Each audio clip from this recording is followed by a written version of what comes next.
নমস্কাৰ, আপোনালোক সকলোকে স্বাগতম জনাইছোঁ মোৰ পুনৰ নতুন এটি ভিডিঅ'লৈ। আশা কৰোঁ সকলো ভালে আছে আৰু কুশলে আছে। পুনৰ নতুন এটি ভিডিঅ' লৈ মই আকৌ আপোনালোকৰ মাজলৈ আহিলোঁ।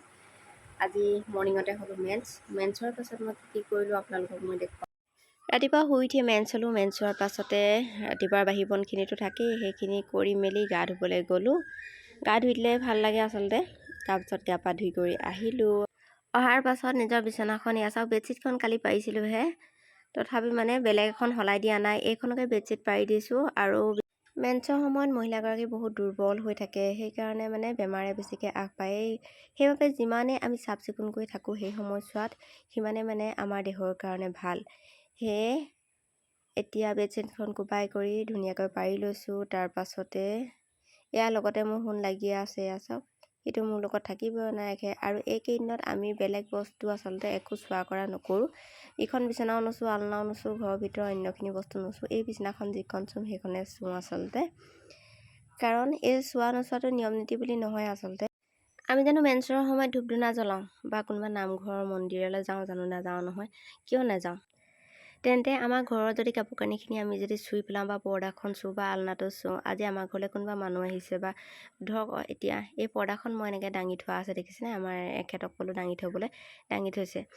কাৰণ এইখিনি পৰ্দাই আমাৰ কোনোবা বেলেগ মানুহ যদি নামঘৰলৈ যাবলৈ আহিছে বা চাকি বন্তি জ্বলাবগৈ বা কোনোবা যাব ধৰক, সেইখিনি যদি চুই কৰি যায়, তেতিয়াহ'লে মই চোৱা নোচোৱা কি অৰ্থত থাকিলে? সেইকাৰণেই আচলতে আমি সেইখিনি কৰিব নালাগে, নিজৰ কাৰণে ভাল। মই মানো আৰু বিশ্বাস কৰোঁ, সেইবাবে আচলতে আনে মানে নামানে সেইখিনি নাজানো বাৰু। আৰু এতিয়া এইকেইদিন যিহেতু মোৰ একেবাৰে ফ্ৰী টাইম, একো কৰিব মেলিব নালাগে। এখেতেই বনালে ৰুটি, তাৰপিছত এগিলাচ গৰম পানী দিলে, গৰম পানী গিলাচো প্ৰথমে খাই ল'লোঁ। আৰু এখেতে ৰুটি আনকাল বনাই পোৱা নাই দেই, আজি প্ৰথমবাৰ কাৰণে ৰুটি বনালে, চাহ গাখীৰ তেনেকৈ আমাক দিলে।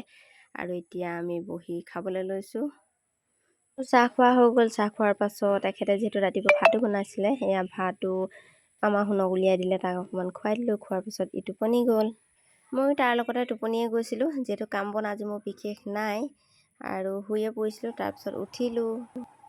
মেন্সৰ টাইমত মানে কি হ'ল, আমাৰ গাঁৱত বিশেষকৈ আমি বিশ্বাস কৰোঁ, আমি মানুহ মানে নিজৰ বিচনাখনৰ বাদে অন্য বস্তু বেলেগ তেনেকৈ নুচোঁ। সেইডাল আলনা দেখিছে, আলনাডাল ইগন'ৰ কৰিব, কাৰণ বহুত বিশৃংখল হৈ আছে। মেন্স হোৱাৰ পাছত মানে মই চুব নোৱাৰিলে সিহঁতে কাপোৰ উলিয়াওঁতে গোটেই বিশৃংখল কৰি পেলাই। এতিয়া কথা হ'ল যে মই আপোনালোকক কি দেখুৱাব খুজিছোঁ। মেন্স হ'লে আপোনালোকে কি ব্যৱহাৰ কৰে বাৰু? পেড, নিশ্চয় পেড ব্যৱহাৰ কৰে। পেড ব্যৱহাৰ কৰিলে আমাৰ পিৰিয়ডছত মানে এটা পেড মানে আমাৰ লাগিয়ে যায়, নহয়নে? যিটো আমাৰ 45ত পাওঁ, তাতকৈ দামৰ আছে। মই বিশেষকৈ 45ৰটো ব্যৱহাৰ কৰিছিলোঁ, কিন্তু বৰ্তমান মই এতিয়া কি ব্যৱহাৰ কৰিছোঁ জানেনে? এইটো চাওক, এইটো হৈছে মেনষ্ট্ৰুৱেল কাপ। এইটো দেখিছেনে? পিৰিয়ডছৰ সময়ৰ কাৰণে এইটো মানে সম্পূৰ্ণ ছেফটি আৰু কমফৰ্টেবল হয়। আৰু এইটো লৈছিলে মোৰ 399। এইটো মিডিয়াম হয় পেডটো।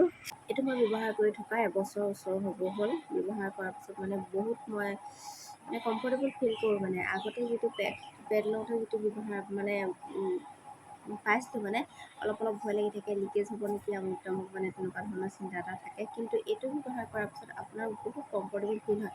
আপোনাৰ অনুভৱেই নহয় যে আপুনি মেন্স হৈ আছে।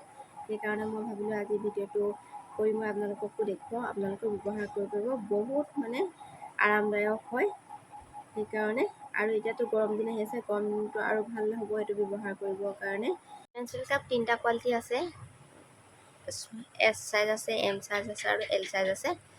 3টা চাইজৰে যিটো মানে বিয়া নোহোৱা ছোৱালীৰ কাৰণে মানে যিটো এছ চাইজটো আৰু এম চাইজটো মানে কমফৰ্টেবল হয়। আৰু ল'ৰা ছোৱালী জন্ম হোৱাৰ পাছত মানে সেইটো এল চাইজটোহে কমফৰ্টেবল হয়।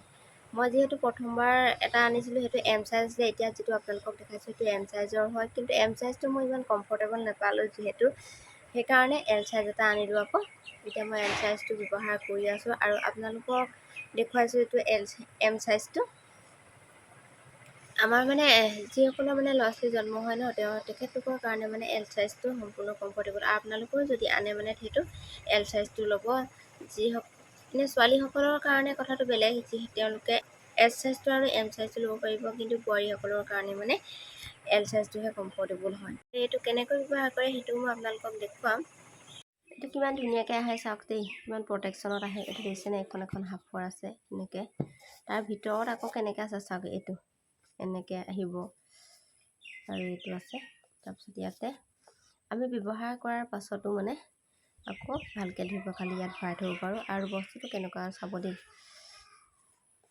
এইটো চাওক, এইটো হয় মেনষ্ট্ৰুৱেল কাপ, যিটো আমাৰ মহিলাসকলৰ বাবে খুব এটা দৰকাৰী বস্তু, যিটো আৰামদায়ক হয়। মানে এই বস্তুটো কেনেকৈ ব্যৱহাৰ কৰিব চাব দেই। এইটো দেখিলেনে, এনেকৈ ল'ব, এইটো এনেকৈ কৰিলে, তাৰপিছত এনেকৈ, এইটো এনেকৈ। আকৌ এবাৰ দেখাইছোঁ, এইটো বস্তু এনেকৈ, তাৰপিছত ইয়াতে এনেকৈ প্ৰেছ কৰিব, তাৰপিছত এইটো বস্তু এনেকৈ কৰিলে, তাৰপিছতে এইটো উলিয়াব সময়তো তেনেকৈ আঙুলিৰে এটা প্ৰেছ দি তাৰপিছতে তললৈ টানি আনিলেই হ'ল আৰু এই ৰকম ওলাই আহিব। পিৰিয়ডছ যেতিয়া শেষ হ'ব তাৰপাছত এইটো মানে আকৌ গৰম পানীত ধুই ধুনীয়াকৈ ইয়াত ভৰাই থ'ব পাৰে। আকৌ যেতিয়া পিৰিয়ডছ আৰম্ভ হ'ব তেতিয়া এইটো ব্যৱহাৰ কৰিব পাৰে। আৰু একেটা পেডেই আচলতে আমি ধুনীয়াকৈ ব্যৱহাৰ কৰিব পাৰোঁ।